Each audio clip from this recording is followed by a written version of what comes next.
29 जून 2025 रोजी श्री संत गजानन महाराज पालखी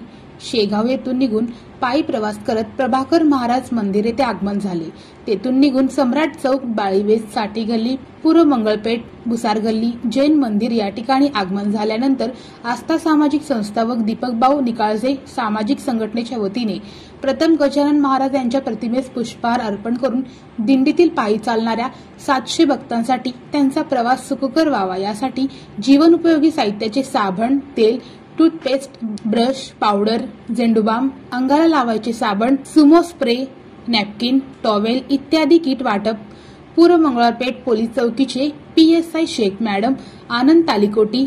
अध्यक्ष आस्था सामाजिक संस्था शिवानंद सावळगी, सचिव आस्था सामाजिक संस्था सुहास चंचुरे, प्रसिद्धी प्रमुख वेदांत तालिकोटी, राम क्षीरसागर, सिद्धू बेऊर, पिंटू कस्तुरे यांच्या हस्ते किट वाटप करण्यात आले। हा कार्यक्रम यशस्वी करण्यासाठी सूरज चंचुरे, अथर्व शिंदे, अथर्व कोळुरे, बसवराज बेऊर, राज बेऊर, आकाश वाघमारे, प्रथमेश वडावराव, अप्पा साखरे, प्रमोद चंचुरे यांनी परिश्रम घेतले।